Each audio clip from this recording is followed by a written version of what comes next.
जय हिंद साथियों, एक बार फिर आपका study@247 चैनल पर स्वागत है। आज हम टॉपिक सेकंड फॉरेस्टर के लिए राष्ट्रीय वन्यजीव कार्य योजना के बारे में पढ़ेंगे। ये वन्यजीव कार्य योजना बनाने के लिए एक बोर्ड का गठन किया जाता है, तो उस बोर्ड के बारे में थोड़ा सा जान लेते हैं। NBWL इस बोर्ड का नाम है, national board for wild life. ठीक है, इसका पहला पुराना नाम था Indian board for wild life. India लगा हुआ था पुराने नाम में, अब नया नाम नेशनल हो गया है इसका। ये कब बनाया गया था? इस बोर्ड का गठन 1952 में किया गया था। जयचम राजा वाडेयर की अध्यक्षता में इसका गठन किया गया था।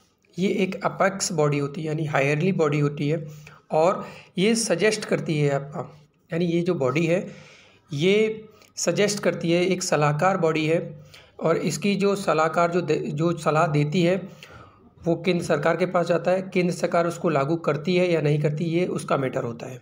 ठीक है, इसकी सलाह बाध्यकारी नहीं होती है। इसमें जो ताकत मिली है इस बोर्ड को, जो पावर मिलती है, यानी ये जो बोर्ड है वो स्टैट्यूटरी बॉडी है, यानी एक कानून के तहत बनाया गया है, और वो उस कानून को जो ताकत मिलती है वो मिलती है सेक्शन 5A। किसका section 5A? Wild life protection act 1992। जो वन्यजीव प्रोटेक्शन एक्ट है आपका 1972 तो 1972 का जो वाइल्ड लाइफ प्रोटेक्शन एक्ट है उसकी धारा 5A के तहत इस बोर्ड को स्टैट्यूटरी बॉडी बनाया गया है, जहाँ से ये पावर लेता है। इस बोर्ड में आपके इसमें जो इम्पोर्टेंट क्वेश्चन है कि इस बोर्ड के जो अध्यक्ष होते हैं, यानी चेयरपर्सन, वो खुद भारत के प्रधानमंत्री होते हैं, इसलिए ये इम्पोर्टेंट हो जाता है क्वेश्चन। और जो वाइस चेयरमैन होते हैं वो जो पर्यावरण मंत्रालय है, मिनिस्ट्री ऑफ एनवायरनमेंट, उसके जो मंत्री होते हैं, जैसे प्रेजेंट में भूपेंद्र सिंह हैं, तो वो इसके वाइस चेयरमैन हैं इस बोर्ड के, NBWL। वैसे इसमें 47 मेंबर्स होते हैं, सदस्य। और संसद के सदस्य की बात करें तो 3 संसद के सदस्य होते हैं, जिसमें से 2 लोकसभा से आते हैं और 1 राज्यसभा से आते हैं। तो 47 मेंबर्स में और भी विभिन्न क्षेत्रों से आते हैं। एमिनेंट पर्सन होते हैं, जो फॉरेस्ट या एग्रीकल्चर डिपार्टमेंट के जो जानकार होते हैं उनको भी रखा जाता है। तो इस तरीके से पूरा एक 47 मेंबर का ये बोर्ड गठित किया जाता है, जो कि फॉरेस्ट और वन्यजीवन से संबंधित, वन्यजीवों से संबंधित अपनी योजनाओं को बताता है कि हमें ये सब करना है इनकी सुरक्षा के लिए, या आने वाले टाइम में इनको, हमारे फॉरेस्ट को कैसे इंक्रीज़ किया है, तो सारी योजनाएँ ये बोर्ड बनाता है। ठीक है, तो इम्पोर्टेंट पॉइंट, 1952 में गठन हुआ। अध्यक्ष इसके जो है प्रधानमंत्री होते हैं, और वाइस चेयरमैन इसके मंत्रालय है आपका पर्यावरण मंत्रालय, वो उसके वाइस चेयरमैन होते हैं भूपेंद्र सिंह। और जो पावर मिलती है वो 1972 वाइल्ड लाइफ प्रोटेक्शन एक्ट की धारा 5A के तहत इसको पावर मिलती है। इसने जो है वन्यजीव कार्य योजना, इस बोर्ड ने जो है राष्ट्रीय वन्यजीव कार्य योजना पर काम किया, और 1982 में इसकी 15वीं बैठक थी, जहाँ पर पहला ड्राफ्ट तैयार किया गया। राष्ट्रीय वन्यजीव कार्य योजना का पहला ड्राफ्ट तैयार किया गया। इस पहले ड्राफ्ट को लागू कब किया गया? 1983 से लेकर के 2001 तक, और ये 6ठी पंचवर्षीय योजना में लागू हुआ था। ठीक है, कौन सी पंचवर्षीय योजना? 6ठी पंचवर्षीय योजना। इंदिरा गांधी के समय इस कार्य योजना को लागू किया गया। और जो दूसरी NWAP भी बोल देते हैं, N का मतलब होता है आपका नेशनल, W का मतलब wild life, and A for action and plan. तो राष्ट्रीय वन्यजीव कार्य योजना, इसको शॉर्ट में ऐसे भी आ सकता है, फुल फॉर्म आपको पता होनी चाहिए। तो जो दूसरी कार्य योजना है 2001 में पहली खत्म हो गई, 1983 से शुरू हुई थी, फिर 2002 से 2016, और तीसरी जो थी कार्य योजना जो आपकी 2017 से 2031, ये दोनों के दोनों 15 वर्षों के लिए चली थी। ठीक है, अब हम बात करेंगे आपकी राष्ट्रीय वन्यजीव कार्य योजना, जो आपकी जो लेटेस्ट है आपकी, वो है आपकी 2017 से लेकर 2031। तो मेन फोकस हमारा इसी पर रहेगा। इस कार्य योजना में 5 भाग हैं, 17 अध्याय हैं, 103 विषय हैं, और 250 इसमें परियोजनाएं हैं। ठीक है, तो इसका जो ड्राफ्ट तैयार किया गया था वो पर्यावरण मंत्रालय ने 3 फरवरी 2016 को इसका ड्राफ्ट तैयार किया था। और कब किया था, किसके द्वारा किया गया था? तो डॉक्टर हर्षवर्धन। ठीक है, उस वक्त जो इसको हेड कर रहे थे ministry of environment, doctor Harshvardhan थे। 2 अक्टूबर को global wild life program conference होती है दिल्ली के अंदर। ठीक है, ग्लोबल वाइल्ड लाइफ प्रोग्राम, ये जो ग्लोबल लेवल पे जो वाइल्ड लाइफ के लिए प्रोग्राम लॉन्च किया गया था, ये 2015 में लॉन्च हुआ था। WGWP द्वारा ग्लोबल वर्ल्ड प्रोग्राम था, जिसको लॉन्च किया था वर्ल्ड बैंक की सहायता से। ठीक है, तो इसकी मीटिंग थी 2017 में भारत में। तो 2 अक्टूबर को global wild life program conference में 2017 वाली कार्य योजना को लागू कर दिया गया, जो 2017 से 2031 तक थी। इसमें 2 डॉक्यूमेंट जारी किए गए। पहला था आपका national wildlife action plan, ये क्वेश्चन आ सकता है, और दूसरा था सिक्योर हिमालय प्रोजेक्ट। साथ में सिक्योर हिमालय प्रोजेक्ट के साथ में रखा गया एक मोबाइल ऐप भी लॉन्च किया गया था, जिसका नाम था इंडिया वाइल्ड लाइफ, इसको भी लॉन्च किया गया। तो ये जो ग्लोबल वाइल्ड लाइफ प्रोग्राम था, इसकी थीम आपसे पूछा जा सकता है। तो इसकी थीम थी वन्य जीव संरक्षण में लोगों की भागीदारी, यानी people participation in the wild life. ठीक है, global wild life program world bank के नेतृत्व में चल रहा था। ठीक है, ये आपको याद रखना है। और इसका मकसद था कि जो अवैध तस्करी हो रही है जानवरों की, तो उनको रोका जाए और सस्टेनेबल डेवलपमेंट को बढ़ावा दिया जाए। ये जो ग्लोबल प्रोग्राम था आपका वाइल्ड लाइफ के लिए, ये 7 वर्षों के लिए लॉन्च किया गया था, जो जून 2015 से स्टार्ट होकर के 2022 तक था। और इसको लॉन्च किसने किया था? तो वो था ग्लोबल एनवायरनमेंट फैसिलिटी। ठीक है, ये एक संस्था है जो कि वित्तीय मदद मुहैया कराती है, तो इसके द्वारा ये लॉन्च किया गया था और ये प्रोग्राम वर्ल्ड बैंक के नेतृत्व में चल रहा था। ये आपको याद रखना है। एक बार मैं रिपीट कर देता हूँ। हमने पहले बोर्ड की बात की, जिसका अध्यक्ष प्रधानमंत्री होता है। 1952 में national board for wild life बनाया गया था। ताकत उसको वाइल्ड लाइफ प्रोटेक्शन एक्ट 1972 से मिलती है, धारा 5 A। ठीक है, फिर उसके बाद हमने कार्य योजना, वन्यजीव कार्य योजना की बात की। तो पहली थी 1983 से 2001, दूसरी 2002 से 2016, तीसरी 2017 से 2031। ठीक है, जो तीसरी कार्य योजना है उसमें 5 भाग हैं, 17 अध्याय हैं, 103 विषय हैं और 250 परियोजनाएं हैं। 2 अक्टूबर 2017 को तीसरी कार्य योजना लागू की जाती है हर्षवर्धन के द्वारा। और ये कब लागू की जाती है? उस वक्त भारत के अंदर ग्लोबल वाइल्ड लाइफ प्रोग्राम चल रहा था। अब global wild life program world bank के नेतृत्व में चल रहा था। उसका जो टैगलाइन थी वो थी पीपल पार्टिसिपेशन इन वाइल्ड लाइफ, वन्य जीव संरक्षण में लोगों की भागीदारी। और उस वक्त जो पर्यावरण मंत्रालय था उसने 2 ड्राफ्ट जारी किए। पहला था national wildlife action plan बनाया जाएगा, दूसरा था सिक्योर हिमालय प्रोजेक्ट, और साथ में इसके India wild life mobile app launch किया गया। ठीक है, ये जो आपका ग्लोबल वर्ल्ड प्रोग्राम है, इसके बारे में अगर हम बात करें तो ये वन्य जीवों की शिकार तस्करी पर रोक की मांग करता है। इसमें 19 देश शामिल हैं आपके, एशिया और अफ्रीका के। ठीक है, थोड़ा सा हम जानकारी इसकी ले लेते हैं। GEF ग्लोबल एनवायरनमेंट फैसिलिटी ये कब बनाई गई थी? तो जो अर्थ समिट हुई थी रियो के अंदर, रियो ब्राज़ील का शहर है, 1992 में। इसमें 183 देश हैं। ये वित्तीय सहायता मुहैया कराता है। GEF है ना, global environment facility, full form आपको याद रखनी है। ये 5 कन्वेंशन में वित्तीय सहायता मदद करवाता है। CBD जो है आपका कन्वेंशन ऑन बायोलॉजिकल डाइवर्सिटी से रिलेटेड है। ये 1993 में ये लागू हुई थी CBD कन्वेंशन। और इसमें 2 चीज़ें आती हैं, कार्टाजेना और नगोया। ये आपको याद रखना, कार्टाजेना 2000 में आता है, नगोया 2010 में आता है। तो ये जैव विविधता से रिलेटेड प्रावधानों पर विचार करता है। दूसरा है UNFCCC जो कि 1994 में बनाया जाता है। तो इससे रिलेटेड जो भी है, क्लाइमेट चेंज से रिलेटेड क्योटो प्रोटोकॉल वगैरह ये सब देखता है। तो ये सब चीज़ें जो वित्तीय मदद की ज़रूरत पड़ती है तो ये GEF प्रोवाइड कराता है। एक बड़ी वित्तीय संस्थान है ये एनवायरनमेंट से रिलेटेड। मिनमाता 2013 में आता है। मरकरी से जो रोग होता है उसको मिनमाता कहते हैं। और UNCCD का मतलब होता है कॉम्बैक्ट डेजर्टिफिकेशन, मतलब कन्वेंशन है ये कि मरुस्थलीकरण को रोकने के लिए। और ये जो कन्वेंशन है आपकी, ये 1994 में आई थी, ये भी आपको याद रखना है। और 5th नंबर पे आपका एक स्टॉकहोम कन्वेंशन है जो कि ऑर्गेनिक पॉल्यूटेंट्स होते हैं उनकी रोकथाम के लिए है। तो इनको ये वित्तीय मुहैया कराता है। दूसरा इसमें हम सिक्योर हिमालय प्रोजेक्ट की बात करेंगे। तो जो सिक्योर हिमालय प्रोजेक्ट है जो इस कन्वेंशन में लागू हुआ था, 2 ड्राफ्ट जारी किए गए थे। एक था आपका national wildlife action plan और एक सिक्योर हिमालय प्रोजेक्ट। तो सिक्योर हिमालय प्रोजेक्ट जो है वो मिनिस्ट्री द्वारा ही शुरू किया गया था। और UNDP United Nation development program और अपनी पर्यावरण मंत्रालय, इसमें जो शामिल राज्य थे, एक तो जम्मू कश्मीर थे, एक हिमाचल प्रदेश है, उत्तराखंड है और सिक्किम। ये चारों आपको याद रखने हैं। जम्मू कश्मीर की जो चांगथांग घाटी है वो है लाहौल स्पीति हिमाचल प्रदेश की, और गंगोत्री गोविंद व्यास घाटी उत्तराखंड की, और कंचनजंगा तिस्ता घाटी आपकी सिक्किम की। सिक्योर हिमालय प्रोजेक्ट के अंतर्गत आता है। ठीक है,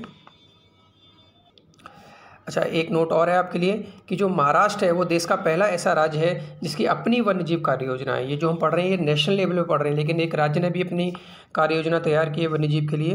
वो महाराष्ट्र ऐसा पहला देश है और उसकी जो कार्य योजना है वो 2021 से 2030 तक है। अच्छा, इस कार्य योजना के बारे में हम बात करें तो ये जलवायु परिवर्तन पर फोकस करती है। और इस जो थर्ड हमारी जो कार्य योजना थी इसके अध्यक्ष थे जेसी काला साहब, और इनके जो टीम मेंबर थे वो थे 12 सदस्यीय कमेटी थी जिसके अध्यक्ष जेसी काला साहब थे। इन्होंने इसको तैयार किया और इसका जो एजेंडे था वो था पृथ्वी पर जीवन। ये आपको याद रखना है, ये किस एजेंडे के तहत तैयार हुआ? पृथ्वी पर जीवन। फोकस एरिया की अगर हम बात करें तो वन्य जीव नियोजन में जलवायु परिवर्तन एकीकरण, तो ये तीसरी कार्य योजना में जलवायु परिवर्तन को स्पेशली ऐड किया गया। तो आपको याद रखना है कि जलवायु परिवर्तन वाला मुद्दा वन्य जीवों के लिए किस कार्य योजना में, वन्य जीव कार्य योजना में ऐड किया गया, तो वो तीसरी में। ठीक है, समुद्र तटीय और अंतःस्थलीय जलीय इकोसिस्टम का संरक्षण करना है, मानव और वन्यजीव के संघर्ष में कमी पर ध्यान देना है, और वन्यजीव स्वास्थ्य पर भी ध्यान देना है, और वन्यजीव संरक्षण में लोगों की भागीदारी को बढ़ाना है। ठीक है, स्वास्थ्य की अगर हम बात करें तो एक बेबीसियोसिस डिसीज़ होती है। ठीक है, बेबीसियोसिस डिसीज़ होती है प्रोटोजोआ। आपने 2020 में एक न्यूज़ आई थी, गिरी जो कि गुजरात में है, गिरी के वन, वहाँ पर लॉइन है अपना, एशियाटिक लॉइन वहीं पाए जाते हैं सिर्फ। तो बेबीसियोसिस डिसीज़ होती है वहाँ पर और 29 शेर मारे जाते हैं। तो ये जो स्वास्थ्य है इस पर भी ध्यान दिया जाता है इस कार्य योजना थर्ड में। और एक कैनाइन डिस्टेम्पर वायरस होता है जो बीमारी फैलाता है, आपका एक वायरस है कैनाइन डिस्टेम्पर, बाघ और चीता ये इनमें पाया जाता है। और एक होता है लिम्फेटिक फ्लेराइसिस जिसको एलिफेंटियासिस बोलते हैं, जो कि हाथियों में डिसीज़ के लिए जिम्मेदार है। क्योंकि हाथी हमारे में है और बाघ है इसलिए हमने इन बीमारियों का जिक्र किया। कैनाइन डिस्टेम्पर बाघ चीता, लिम्फेटिक फ्लेराइसिस जिसको हाथियों में होती है, और बेबीसियोसिस शेर में पाई जाती है। इसके हम भाग देख लेते हैं। 5 घटक हैं एज इट इज़, ये आपको याद रखना है। तो पहला घटक है वन्य जीव आवास का प्रबंधन करना, मैनेजमेंट करना, जो वन्य है उनके जो जीव हैं उनके आवास का प्रबंधन करना, मजबूत कानून बनाना। जलवायु परिवर्तन तो इसमें है ही, जैव विविधता का एकीकृत प्रबंधन करना, पर्यावरणीय पर्यटन, प्रकृति शिक्षा को बढ़ावा देना, एनवायरमेंटल शिक्षा को भी बढ़ावा देना, ये भी इसका एक पार्ट है। और जो अनुसंधान है वन्यजीव के प्रति वो उसको भी बढ़ावा देना, और भारत में वन्यजीव संरक्षण हेतु नीतियों को बनाना। तो ये सब चीज़ें हैं। तो एक बार हम इस बुक से भी देख लेते हैं जो कि यूथ कंपटीशन की है। तो यहाँ पे आप देखेंगे 1982 में 15वीं, जो हमने बताया था 15वीं बैठक में 1983 में अपनाया गया, जो कि 1983 से 2001 तक था। उसके बाद 2002 से 2016 और 2017 से 2031 ये तीसरी वन्यजीव कार्य योजना थी।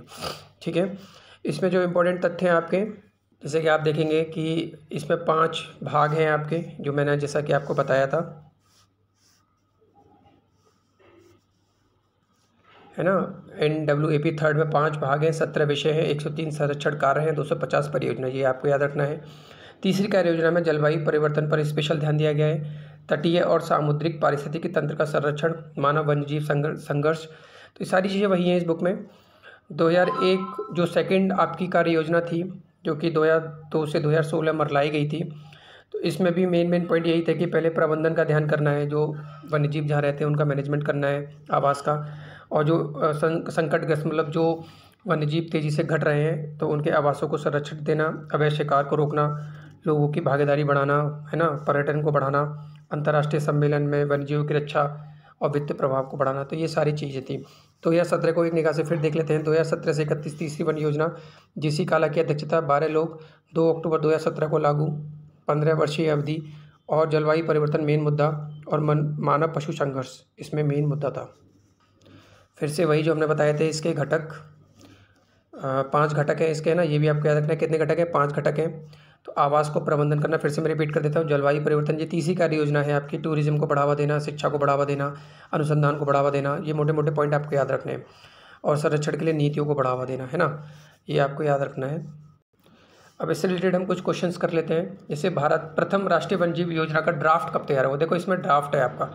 तो ड्राफ्ट तो 1982 में बना था ड्राफ्ट इसका, लेकिन लागू हुई थी 1983 से 2001 तक, है ना। और कितने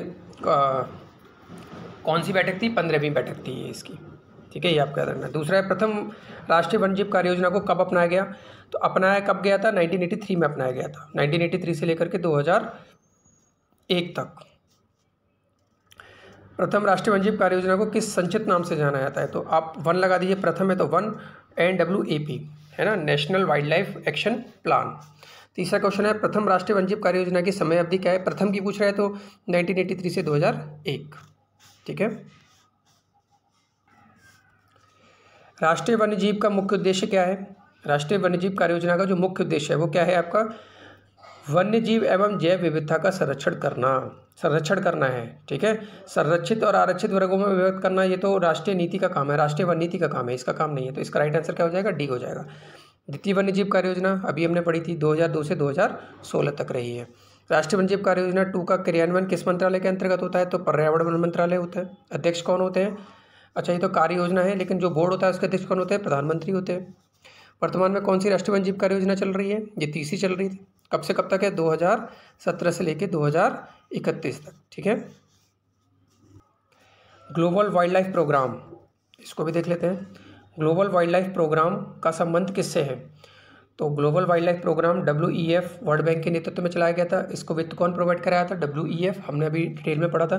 तो वन्य जीवों के अवैध तस्करी पर लगाम हेतु ये प्रोग्राम लाया गया था। 2 अक्टूबर 2017 को भारत में भी इस प्रोग्राम को लॉन्च किया गया। डॉक्टर हर्षवर्धन उस समय थे और इसके तहत जो है 2 डॉक्यूमेंट जारी किए गए थे, national wildlife action plan और secure Himalaya project. Secure Himalaya project में कौन से स्थान थे, शामिल राज्य कौन कौन से थे, जम्मू कश्मीर, हिमाचल प्रदेश, उत्तराखंड और सिक्किम। और 2 अक्टूबर 2017 से आपकी तीसरी वन्यजीव कार्य योजना लागू हुई, 2017 से लेकर के 2031 तक।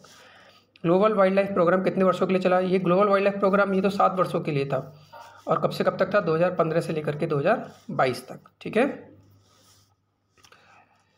तीसरी वन्यजीव कार्य योजना का मसौदा तैयार करने वाली समिति के अध्यक्ष थे, अभी हमने पढ़ा, तीसरी के लिए जो अध्यक्ष थे 12 लोग थे इसके अंदर, और इसकी जो अध्यक्षता कर रहे थे वो थे JC काला।